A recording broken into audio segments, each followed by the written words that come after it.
नमस्कार, मी मनीषा बोरसे. जनवार्ता बातमीपत्रात आपले स्वागत. पाहूयात पुण्यातील विशेष घडामोडी.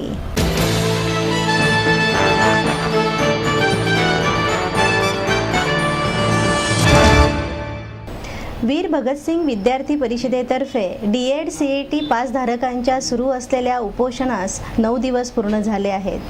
जानेवारी 2014 मध्ये वीर भगतसिंग विद्यार्थी परिषदेच्या तीव्र आंदोलनामुळे शिक्षण संचालक विभाग महाराष्ट्र राज्य यांनी 1282 मुलांची यादी जाहीर केली. राज्यातील शिक्षकांची पदे रिक्त व मागणी असलेल्या संबंधित जिल्ह्यांमध्ये माहिती देण्यात आली होती, परंतु DED CET पात्र उमेदवारांना आस्थापना देण्यात आल्या. यातील काही जिल्हा परिषदांनी आस्थापना मिळालेल्या या उमेदवारांना शिक्षकपदी नियुक्त्या दिल्या, परंतु पुणे, ठाणे, पिंपरी चिंचवड या ठिकाणच्या आस्थापना मिळालेल्या विद्यार्थ्यांना नियुक्त्या नाकारण्यात आल्या. प्रशासन व शिक्षक विभाग यांच्याकडे यासंबंधी पाठपुरावा केला असता प्रशासनाकडून बिंदू नामावलीचे काम चालू आहे. या सबबी खाली सर्व CET पास उमेदवारांच्या शिक्षकपदाच्या नियुक्त्या नाकारल्या जात आहेत. परंतु वस्तुस्थिती अशी आहे की पुणे जिल्हा परिषद प्रशासनाला आंतरजिल्हा बदलीतील शिक्षकांना नियुक्त्या द्यायच्या आहेत, म्हणून विद्यार्थ्यांना नाकारले जात आहे, अशी माहिती पत्रकार परिषदेत देण्यात आली. नियुक्त्या द्यायला हव्या होत्या, परंतु शिक्षण विभागाने नकार दिला. हा मुद्दा न्यायालयात गेला आणि न्यायालयाने निकाल दिला की या 3300 मुलांना शिक्षण सेवकपदी नियुक्त्या द्या असा आदेश दिला.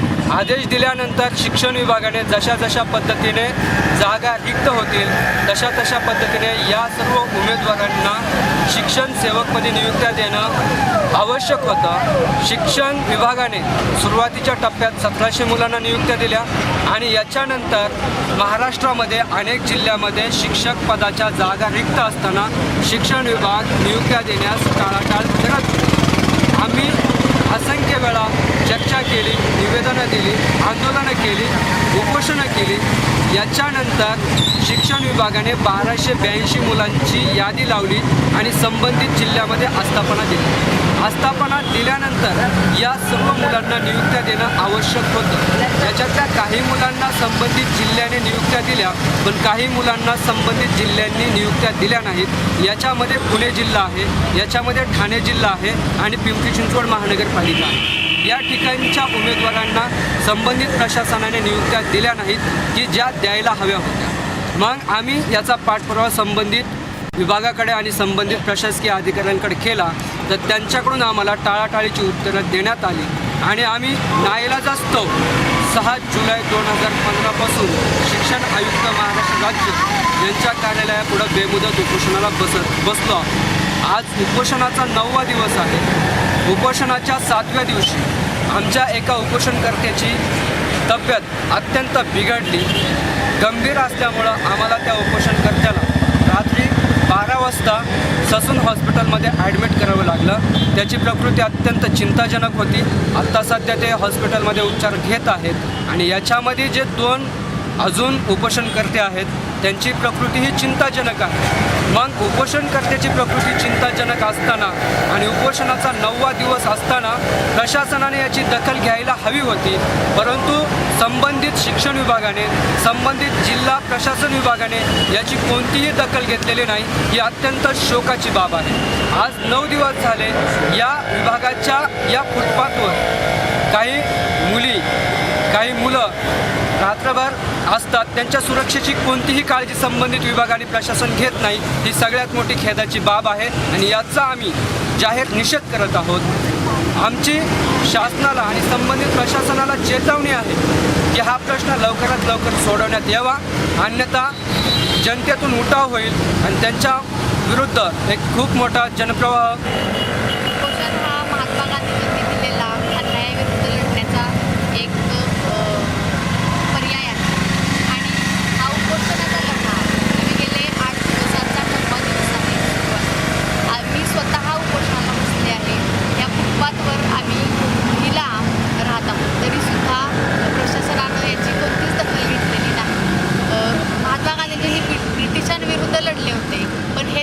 स्वकीयच आहेत. हे आमच्या विरुद्ध आमच्यासाठी काहीच करत नाहीत. प्रशासन असेल किंवा शिक्षण विभाग असेल कोणत्याही प्रकारची आमची दखल घेत नाही. आमच्या संरक्षणासाठी कोणतीही कॉन्स्टेबल इथं कधीच आलेली नाही. म्हणजे आमच्या या आंदोलनाचा, आमच्या या उपोषणाचा कोणत्याही प्रकारे दखल घेतली जात नाही असा त्याचा अर्थ निघतो. म्हणजे आम्ही हे उपोषण आणखी किती दिवस सुरू ठेवायचं, अगदी जीवावर बेतायला आलेलं आहे, तरीसुद्धा आम्ही ह्या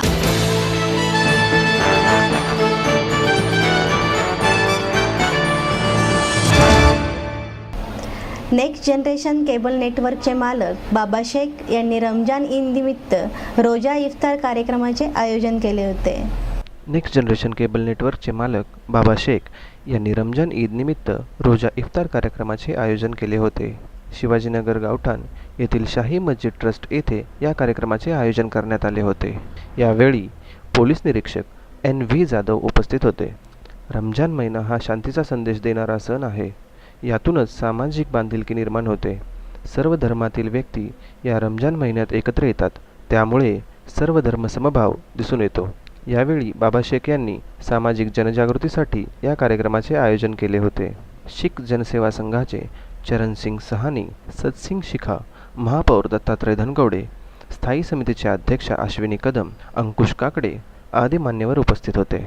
या ठिकाणी रोजा इफ्तारचा कार्यक्रम आयोजित केला होता. इक्बाल शेखने या ठिकाणी आयोजित केला. हे खऱ्या अर्थानं सामाजिक बांधिलकी, सामाजिक संतुलन राखण्याच्या दृष्टीनं इफ्तारचा कार्यक्रम हा खरं एकदम चांगला मानला जातो. त्याचप्रमाणे हा रमजान महिना आहे. रमजान महिना अत्यंत पवित्र म्हणून मानला जातो त्या ठिकाणी. आणि ह्या महिन्यामध्ये एक सामाजिक संतुलन राहिलं पाहिजे. सामाजिक ज्या काही गोष्टी असतात त्याच्यामध्ये सर्व समाजाची लोक, सर्व समाज हा एकत्र येऊन त्या ठिकाणी इफ्तार पार्टी त्या ठिकाणी आयोजित करून त्याच्यामध्ये समावेश होतो. आणि एक चांगल्या प्रकारचा सामाजिक सद्भावना त्या ठिकाणी पोचली पाहिजे. सामाजिक सलोखा संपूर्ण पुणे शहरामध्ये राहिला पाहिजे. या दृष्टीने एक महत्त्वाचा असा हे कार्यक्रम या ठिकाणी आहे. मी सर्वच मुस्लिम बांधवांना या ठिकाणी रमजान ईदच्या शुभेच्छा पुणेकरांच्या वतीने या ठिकाणी देतो. आणि हा शहर हा कायम शांतता प्रिय शहर म्हणून गणलं जातं. असंच हे शहर शांतता प्रिय भविष्य काळामध्ये राहिलं पाहिजे. आणि त्या दृष्टीने सर्व समाजाच्या प्रमुखांनी, सर्व समाजाच्या नागरिकांनी त्यामध्ये आपण त्या पद्धतीने त्यामध्ये एकत्र आलं पाहिजे. आणि सर्व समाजाच्या सण आणि सर्व सणांचा आदर सर्व समाजातील लोकांनी एकमेकांचा केला पाहिजे. रोजा पार पडला, तुम्ही त्याच्यात सहभागी झाले. अशा प्रकारे आनंदाने असा संदेश समाजामध्ये रुजला गेला पाहिजे. काय सांगतात? निश्चितच ॲक्च्युली रोजा दररोज पाळल्यानंतर जेव्हा इफ्तार करता लोक जमतात. आणि इथे मी बघितलं की पुण्यामध्ये विशेष आहे की सर्व धर्माची, सर्व पंथाची लोक इथे एकत्र येत आहेत. आणि हा एक चांगला संदेश पुणे शहराला, महाराष्ट्राला, भारताला जातो आहे आणि जगाला जातो आहे. कारण आज जे वातावरण आहे त्याच्यामध्ये खऱ्या अर्थाने जसं सर्वांनी सांगितलं की एक शांती पाहिजे. आणि मुळात रमजान हा सुद्धा शांतीचा संदेश देणारा सण आहे. त्यामुळे ही निश्चितच चांगली गोष्ट आहे. आणि अशा प्रकारचे कार्यक्रम याच्यामुळेच सर्व धर्म संभाव वाढीला लागेल अशी माझी धारणा आहे.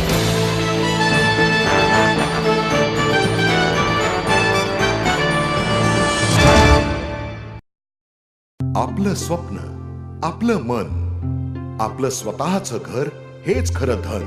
समृद्ध जीवन पार्क सादर करत आहे 140 फ्लॅट्सची एक प्रशस्त गृह योजना.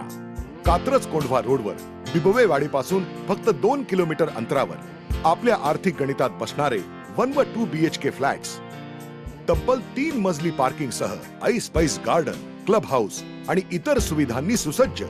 बुकिंग साठी संपर्क 9850 937 373 9850 947 373. समृद्ध जीवन, नांदी सौभाग्याची, सुरुवात प्रगतीची.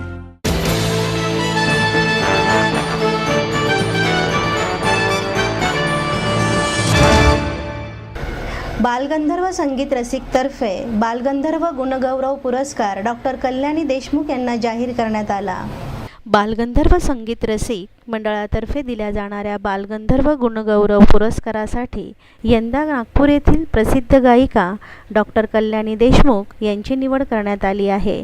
केंद्रीय रेल्वे मंत्री सुरेश प्रभू यांच्या हस्ते हा पुरस्कार देण्यात येणार आहे, अशी माहिती मंडळाचे अध्यक्ष सुरेश साखवळकर यांनी पत्रकार परिषदेत दिली. संगीत रंगभूमीला योगदान देणाऱ्या व्यक्तींना दरवर्षी बालगंधर्व संगीत रसिक मंडळातर्फे विविध पुरस्कार देऊन गौरवण्यात येते.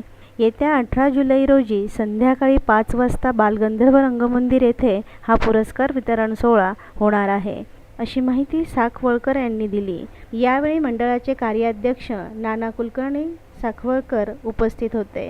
आहोत त्या पुरस्कारांचा उल्लेख या प्रेस नोटमध्ये केलेला आहे. सर्वात महत्त्वाचा जो बालगंधर्व गुणगौरव पुरस्कार आहे तो नागपूरच्या डॉक्टर सौभाग्यवती कल्याणी देशमुख यांना दिला जाणार आहे.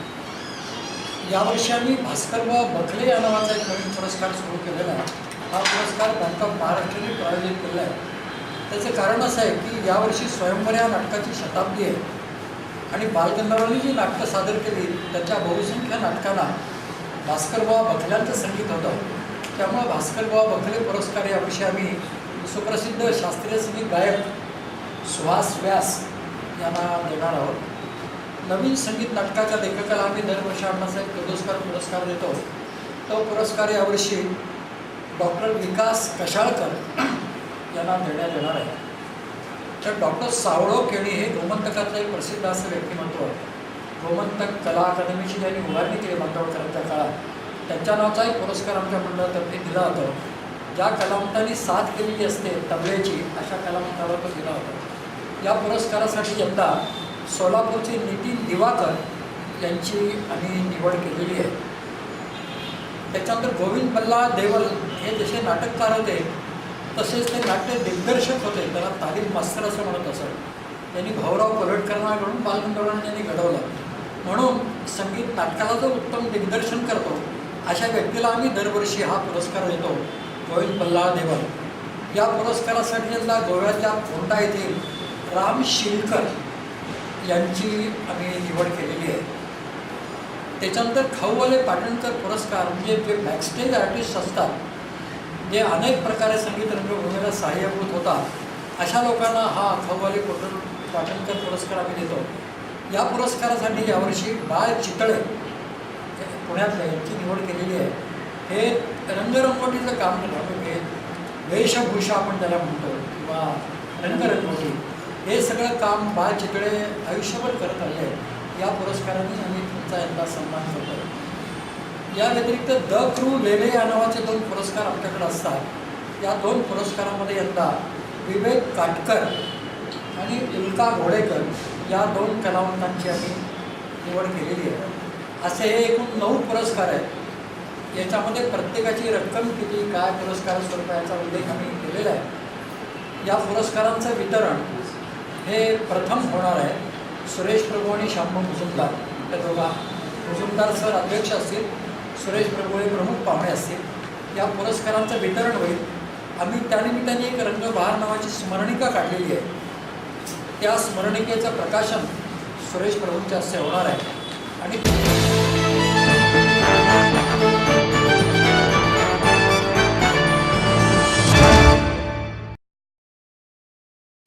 मूळ भारतीय जागृती विकास संघातर्फे छाया भालेराव यांच्या मुलावर झालेल्या अन्यायाविरुद्ध लढा देण्यासाठी आंदोलन करण्यात आले. सागर भालेराव हा पतसंस्थेमध्ये पिग्मी एजंट म्हणून काम करत होता. 2 जुलै रोजी तळेगाव दाभाडी येथील 4 गुंड प्रवृत्तीच्या मुलांनी सागरच्या घरच्यांना धमकी दिली. त्यानंतर सागरला मारहाण केली. तसेच या मुलांनी त्याला किष्किंधा पोलिसांच्या स्वाधीन केले. परंतु या पोलिसांनी सागरला संत तुकाराम पोलीस चौकीत घेऊन गेले. तेथे त्याला पोलिसांनी आणि 4 मुलांनी जबर मारहाण केली. त्यानंतर 5 जुलैला 420(3) कलमानुसार गुन्हा नोंदविण्यात आला. न्यायालयात हजर केल्यानंतर पोलिसांनी सागरला 4 दिवसांनंतर अटक केले असे दाखविण्यात आले. परंतु हे सर्व खोटे आहे. याचा निषेध म्हणून सागरच्या घरच्यांनी लोकशाही मार्गाने न्याय मिळावा म्हणून पुणे जिल्हा अधिकारी कार्यालयासमोर बेमुदत धरणे आंदोलन सुरू केले.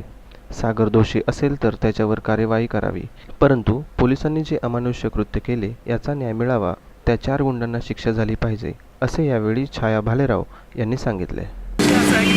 सागर दादाजी भालेराव नावाचा कामाला त्याचा काय व्यवहार आता पैसे वाटतं. तळेगाव दाभाडी येथील काय 4 मुलं दारू पिलेल्या अवस्थेत ते घरी आले. घरात कोणी नव्हतं, फक्त महिला होत्या. लहान मुलं 6 महिन्याचं बाळ होतं. तर त्यांनी त्या बाळालाही उचललं आणि महिलांना शिवीगाळ केली. सागर कुठे असं विचारलं. सागर म्हणजे घरी नाही. शिवायच्या धमकी देत महिलांना पुढे निघून गेले. घराच्या पुढे अंतरावर गेल्यानंतर त्यांना सांगितलं का त्यांनी मारहाण करत रिक्षात त्याला बसवलं, रिक्षात घेऊन गेले. नंतर आम्ही कोथरूडच्या किष्किंधा पोलीस चौकीमध्ये गेलो असताना मग त्यांनी सांगितलं की बाबा ही केस आमच्याकडे नाही आहे, आम्ही त्याला तळेगावला पाठवले. म्हणजे संत तुकाराम महाराज पोलीस चौकी पिंपरी त्याला पाठवले म्हणले. मग पिंपरीत आम्ही गेलो असं ते म्हणले नेलेलं आहे सागरला. तर 2 तारखेला 2/7/2015 तो पोलिसांच्या ताब्यात आहे. तर त्यांनी संत तुकाराम पोलीस चौकीमधून त्याला घेऊन गेले आणि पोलीस चौकीतून नेऊन एका बंद खोलीमध्ये तळेगाव दाभाडे येते बंद खोलीत त्याला 4-5 तास मारहाण केली आणि पुन्हा तळेगाव दाभाडे पोलिसांच्या स्वाधीन केलं आणि तळेगाव पोलीस स्टेशनने त्याच्यावर 8 मला वाटतं रविवारी त्याच्यावरती 420 त्याप्रमाणे गुन्हा दाखल केला आणि सोमवारी कोर्टात हजर केलं. म्हणजे 4 दिवस विना केस करता कुठलीही केस न करता त्याला लोकांमध्ये ठेवलेलं आहे. याची शहानिशा झाली पाहिजे. तर आम्ही SP साहेबांना विनंती केलेली आहे, पत्र दिलेलं आहे. त्यामुळे आम्ही धरणे आंदोलन करीत आहोत की ही पक्षपातीपणे चौकशी झाली पाहिजे. ज्या गुंडांनी मारहाण केलेली आहे त्या गुंडावरती विनयभंग, घरात दहशत माजवणे, महिलांना धमकी देणे आणि त्याचं अपहरण करणे असे गुन्हा ते दाखल करावे आणि त्वरित अटक करावी. आणि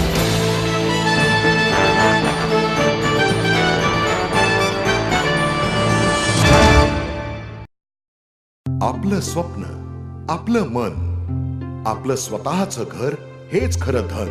समृद्ध जीवन पार्क सादर करत आहे 140 फ्लॅट्सची एक प्रशस्त गृह योजना.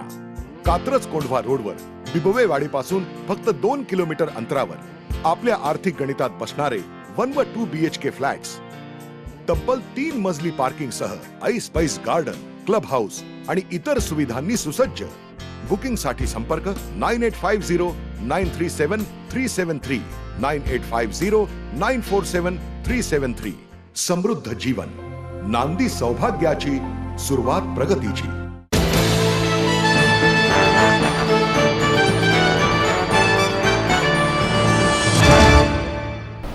गिरीप्रेमीतर्फे अनामिक शिखराला नलिनी शिखर असे नाव देण्यात आले.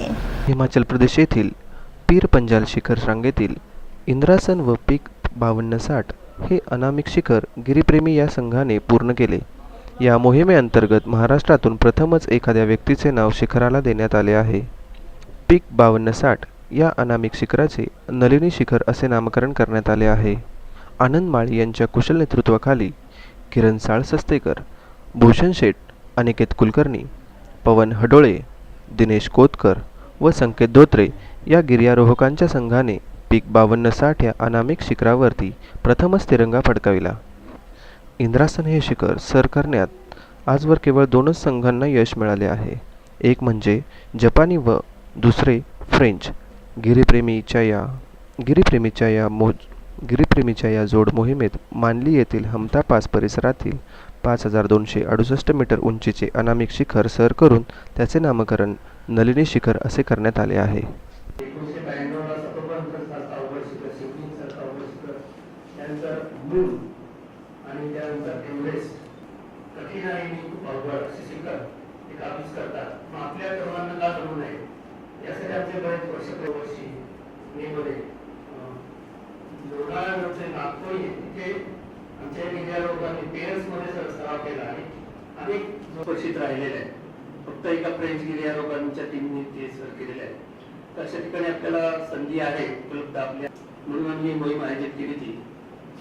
पण या अशा तऱ्हेच्या वेगळ्या उपक्रमाला सुद्धा पुन्हा आम्हाला निश्चित वाटतं की गिर्यारोहणाचं तत्वच आहे की प्रयत्न आणि पुन्हा प्रयत्न. आमच्या गिरीप्रेमी बघायला मिळतं की 1982 साली आमच्या स्थापना वर्षातच जे वृषभराव बागे यांनी 1981 साली त्याच्यावर दुखापती झाल्या होत्या, तरीही 1982 साली स्थापना वर्षात वृषभराव बागे आणि 4 गिर्यारोहकांनी गिरीप्रेमीचा ध्वज आणि आपला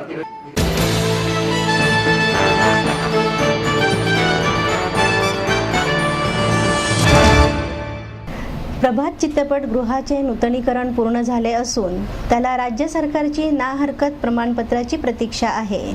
मराठी चित्रपटाचे माहेरघर अशी ओळख असलेल्या प्रभात चित्रपटाचे नूतनीकरण पूर्ण झाले आहे. पण राज्य सरकारने ना हरकत प्रमाणपत्र आणि परवाना न मिळाल्याने चित्रपटगृह अजूनही बंद स्थितीतच ठेवावे लागले आहे. दामले कुटुंबियांकडून मूळ मालक असलेल्या किबे कुटुंबियांकडे प्रभातची जागा हस्तांतरित केली. त्यानंतर किबी कुटुंबियांनी प्रभातचे नूतनीकरण करण्याचा निर्णय घेतला. म्हणूनच गेल्या काही महिन्यांपासून हे चित्रपटगृह बंद ठेवण्यात आले आहे. प्रेक्षकांना जशी चित्रपटगृह सुरू होण्याची उत्सुकता आहे तशीच ती आम्हालाही आहे, पण अद्याप आम्हाला प्रमाणपत्र मिळालेलं नाही. त्यामुळे चित्रपटगृह सुरू करता येत नाही, पण ते लवकरच सुरू करण्याचा आमचा प्रयत्न राहील. चित्रपटगृहात सध्या पूर्वीपेक्षा पुष्कळ सुधारणा केली आहे, त्या प्रेक्षकांना अनुभवायला मिळतील असे मत चित्रपटगृहाचे मालक अजय किबे यांनी यावेळी व्यक्त केले. की आता हे जे पुण्याचे वैभव जे आहे प्रभात टॉकीज आणि पुण्याला मध्यवर्ती ठिकाण होतं आणि सर्वसाधारण सर्व लोकांना परवडेल असे इथले पण तिकीट दर आहेत आणि आता हे 25 पासून बंद होणार या भावनेने मी खरं म्हणजे आज या पिक्चर बघायला खरं म्हणजे हे थिएटर इतकं जुनं आणि चांगलं थिएटर मध्यवर्ती चित्रपट आहोत हे बंद व्हायला नको आहे, हे असंच कंटिन्यू राहायला पाहिजे ही आमची सर्वांची इच्छा आहे.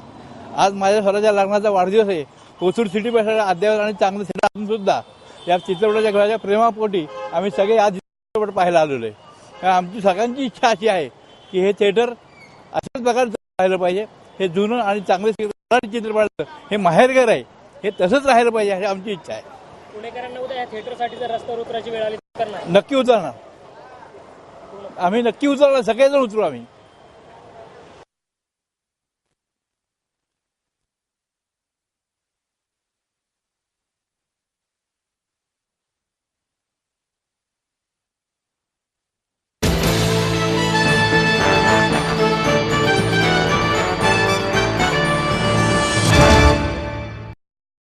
आपलं स्वप्न, आपलं मन, आपलं स्वतःचं घर हेच खरं धन. समृद्ध जीवन पार्क सादर करत आहे 140 फ्लॅट्सची एक प्रशस्त गृह योजना. कात्रज कोंढवा रोडवर बिबवेवाडी पासून फक्त 2 किलोमीटर अंतरावर आपल्या आर्थिक गणितात बसणारे 1 व 2 BHK फ्लॅट्स. तब्बल 3 मजली पार्किंग सह ऐस पैस गार्डन, क्लब हाऊस आणि इतर सुविधांनी सुसज्ज. बुकिंग साठी संपर्क 9850937373 9850947373.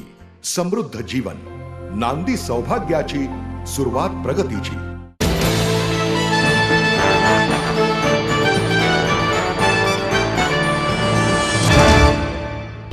ज्येष्ठ सॅक्सोफोन वादक मनोहरी सिंग यांच्या पुण्यतिथीनिमित्त श्रीपाद सोलापूरकर यांनी सलग 7 तासात 51 गाणी वाजवून एक नवा विक्रम केला.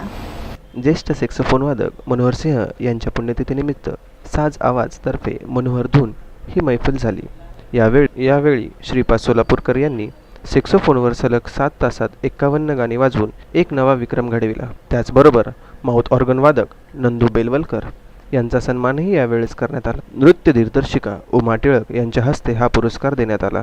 गाणे म्हटले की शब्द वाद्य आलेच, पण शब्दांशिवाय रंगलेल्या या मैफिलीत काही उडत्या चालीची, तर काही थेट मनात घर करून राहणारी, काही सॅड सॉन्ग, तर काही रोमॅन्टिक गाणी सादर करून सोलापूरकर यांनी रसिकांना खिळवून ठेवले.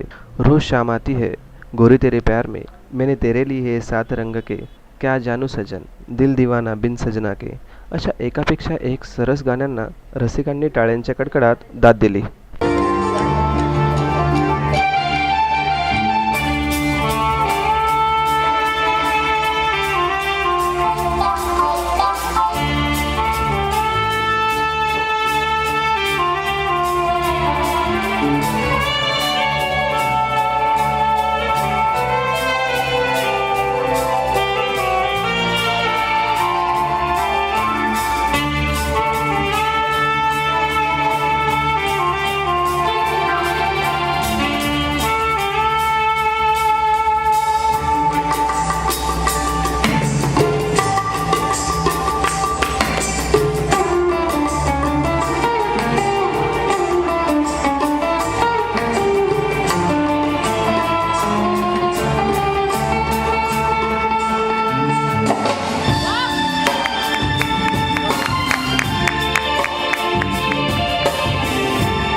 श्रमिक पत्रकार संघाच्या वतीने जागतिक मंदी व त्याचे भारतावरील परिणाम या विषयावर डॉक्टर नरेंद्र जाधव यांच्या वार्तालापाचे आयोजन करण्यात आले होते. पुणे श्रमिक पत्रकार संघाच्या वतीने आयोजित जागतिक मंदी व त्याचे भारतावरील परिणाम या विषयावर वार्तालापाचे आयोजन करण्यात आले होते. जगाची आर्थिक परिस्थिती हळूहळू सुधारत आहे. जग महामंदीकडे जात आहे अशी भीती म्हणजे बागुलबुवा आहे. त्यात तथ्य नाही. समस्या निश्चित आहेत, पण महामंदीकडे जात आहे असे नाही. या परिस्थितीचा भारतावर तत्कालीन परिणाम होईल. भारताचे भवितव्य उज्ज्वल आहे असे मत ज्येष्ठ अर्थतज्ञ व सावित्रीबाई फुले पुणे विद्यापीठाचे माजी कुलगुरू डॉक्टर नरेंद्र जाधव यांनी यावेळी व्यक्त केले. यावेळेस श्रमिक पत्रकार संघाचे अध्यक्ष जितेंद्र अष्टेकर, सरचिटणीस योगीराज प्रभुणे आदी मान्यवर उपस्थित होते. काय परिणाम होणार आहे हे सगळ्यांच्याच मनामध्ये असलेले प्रश्न आहेत आणि म्हणूनच आज मी जो प्रयत्न करणार आहे, मी कुठलंही भाकीत करणार नाहीये, परंतु जे घडतं आहे, मी साधारण 15 उत्तर घेऊया. प्रश्नोत्तराला मला जास्तीत जास्त वेळ द्यायचा आहे आणि मी आयोजकांना सांगितलं आहे की 1:10 पर्यंत थोडासा इतिहास मला तुम्हाला सांगावा लागणार आहे, कारण प्रत्येक घटनेमागे काहीतरी मोठी इव्हेंट असते. तर आपण आढावा, आपण क्विक, ज्याला क्विक सर्वे किंवा क्विक त्याचा एक अगदी थोडक्यामध्ये जे जगात घडतं आहे त्याचा आढावा मी घेऊन सुरुवात करतो. नंतर मग आपण ग्रीसच्या प्रश्नांबद्दल मी बोलेन, नंतर चीनने निर्माण केलेल्या प्रश्नांबद्दल बोलेन आणि अमेरिकन व्याजदरामध्ये होत असलेल्या किंवा होऊ घातलेल्या बदलांचे काय परिणाम होणार आहेत त्याबद्दलही मी बोलणार आहे. आणि तेलाच्या किमती अर्थात हा एक फार महत्त्वाचा विषय. तर जागतिक अर्थव्यवस्थेकडे जर तुम्ही पाहिलं तर त्याचा पहिला टप्पा जो आहे, जागतिक अर्थव्यवस्थेमध्ये सतत बदल होत असतात. आपल्याला माहिती आहे की जगात शाश्वत गोष्ट एकच असते, ती म्हणजे बदल हे घडतच असतात. परंतु बदलाची जी प्रक्रिया आहे ती गेल्या 25 वर्षामध्ये विलक्षण गतिमान झाली. 1991 साल हे फार महत्वाचं वर्ष होतं, कारण त्या साली ही बदलाची प्रक्रिया फार गतिमान व्हायला सुरुवात झाली. त्याचं कारण असं होतं, त्याला कारणीभूत झालेल्या 2 गोष्टी होत्या, 2 फॅक्टर म्हणता येतील, 2 सेट्स ऑफ फॅक्टर्स. एक राजकीय घटक होते, म्हणजे सोव्हिएत युनियन सारख्या बलाढ्य सत्तेचं विभाजन झालं आणि अनेक देशांमध्ये त्याची शक्ल झाली. कोल्ड वॉर ज्याला म्हणत होते ते बंद झालं, ते संपलं आणि बर्लिनमधली भिंत खाली आली. युरोपमध्ये एकोपा तयार व्हायला सुरुवात झाली. असे हे राजकीय घटक आणि दुसरीकडे तांत्रिक घटक, म्हणजे there were revolutionary changes in computers, electronics, telecommunications. यामध्ये जे क्रांतिकारक बदल झाले त्याचा परिणाम या दोन्ही घटकांचा, म्हणजे राजकीय आणि तांत्रिक बदलांचा परिणाम, हे जे रिव्होल्युशनरी बदल झाले, क्रांतिकारी बदल झाले, त्याचा एकत्रित परिणाम म्हणून जगाची अर्थव्यवस्था फार मोठ्या प्रमाणावर बदलायला सुरुवात झाली. म्हणजे ती एवढ्या 25 वर्ष मिळवून दाखवलं. जगातल्या कुठल्याही देशाला कधीही शक्य झालं नव्हतं, ते चीनला शक्य झालं आणि प्रचंड मोठ्या वेगाने. म्हणजे अलीकडच्या काळामध्ये तुमच्यापैकी बऱ्याच लोकांनी लिहिलेलं आहे की भारत आता चीनच्या पुढे गेला. अत्यंत मूर्खपणाचं स्टेटमेंट आहे, कम्प्लिटली रॉंग. आणि ते कसं रॉंग आहे मी ते नंतर सांगणार आहे तुम्हाला. China is the only country which has sustained more than 10% growth for 25 years. चीन आणि भारत, चीनच्या मागोमाग भारत हे 2 देश जगाच्या पटलावर उमटले आणि पूर्वी इंजिन्स ऑफ ग्रोथ जे होते त्याला जोडून किंवा त्याच्या ऐवजी हे 2 नवीन इंजिन्स ऑफ ग्रोथ तयार झाले जगाच्या अर्थकारणासाठी. चीन फार मोठा, त्याच्या खालोखाल भारत. म्हणजे जरी चीन आणि भारत या देशांना लोक किंवा आंतरराष्ट्रीय वित्तीय संस्था या जरी त्यांना जगाच्या अर्थव्यवस्थेचे इंजिन म्हणत नसले तरी त्यांचं महत्व वादातीत आहे आणि ते सगळ्यांनी मान्य केलेलं आहे. फक्त ते जाहीरपणे मान्य करण्याचा मोठेपणा त्यांनी दाखवलेला नाही. परंतु चीन आणि भारत हे जागतिक अर्थकारणामध्ये आता मोलाची कामगिरी. युनियन हा जगातला एक अत्यंत महत्वाकांक्षी प्रोजेक्ट आहे पॉलिटिकल लेवलचा, की सगळा युरोप हा एक देश असल्यासारखा वागला पाहिजे. म्हणजे आपल्या भौगोलिक मर्यादा आहेत त्या सोडून देऊन सगळ्या देशांचं एकीकरण झालं पाहिजे. ही भावना, हे स्वप्न, म्हणजे अमेरिकेला पर्याय म्हणून युरोपच्या सगळ्या देशांचं हे एकत्र गट आणि हा प्रयोग आहे. हा प्रयोग गेली 48 वर्ष चाललेला आहे. पुढच्या 2 वर्षामध्ये त्याची सुवर्ण महोत्सव साजरा होणार आहे. त्याच्यामध्ये 27 देश आहेत. 27 देश जे आहेत त्याच्यापैकी मोठे देश आपल्याला सगळ्यांना माहिती आहेत. त्याच्यामध्ये इंग्लंड आहे, इंग्लंड आहे, फ्रान्स आहे, जर्मनी आहे. फ्रान्स आणि जर्मनी हे त्यातले सगळ्यात मोठे देश आणि छोटे मोठे अनेक देश त्याच्यामध्ये आहेत. युरोपमधले सगळे देश 27 देश त्याच्यामध्ये आहेत. या 27 देशांपैकी सगळ्यांचं चलन एक नाही. काही वर्तमानपत्रांमध्ये अलीकडे जो मजकूर आला त्यामध्ये लिहिलेलं आहे की 27-28 देशांचं सगळ्यांचं चलन एकच आहे. Absolutely wrong. चलनाचं वेगळं अग्रीमेंट आहे. 27 देशांचं जे गटगोळं आहे लहान मोठ्या देशांचं त्याला युरोझोन म्हणतात किंवा युरोपियन युनियन म्हणतात. त्या युनियन पैकी 16 देशांनी एकत्र येऊन आपलं चलन बरखास्त केलं आणि सामायिक चलन स्वीकारलं. त्याचं नाव आहे युरो. प्रत्येक देशाने युरो स्वीकारलेला नाही. फॉर एक्झाम्पल इंग्लंड हे त्याचं उत्तम उदाहरण आहे. पाऊंड स्टर्लिंग हा अजूनही लागू आहे. ते युनियन मध्ये आहेत. युरोपियन युनियनचा सहभाग मध्ये त्यांचा सहभाग आहे, परंतु सामायिक चलनाच्या प्रक्रियेमध्ये त्यांनी सहभाग घेतलेला नाही. तसे अनेक देश आहेत. 16 देश सोडले. 16 देशांनी एकत्र येऊन आपलं चलन बरखास्त केलं आणि युरो हे सामायिक चलनाचा स्वीकार केला आणि ही फार मोठी क्रांतिकारी घटना आहे अलीकडच्या काळामधली आहे. पण उरलेल्या 11-12 देशांनी सामायिक चलन स्वीकारलेलं आहे. त्यांची वैयक्तिक काय कारणं असतील ती, परंतु ही प्रक्रिया चालू असताना हा ग्रीस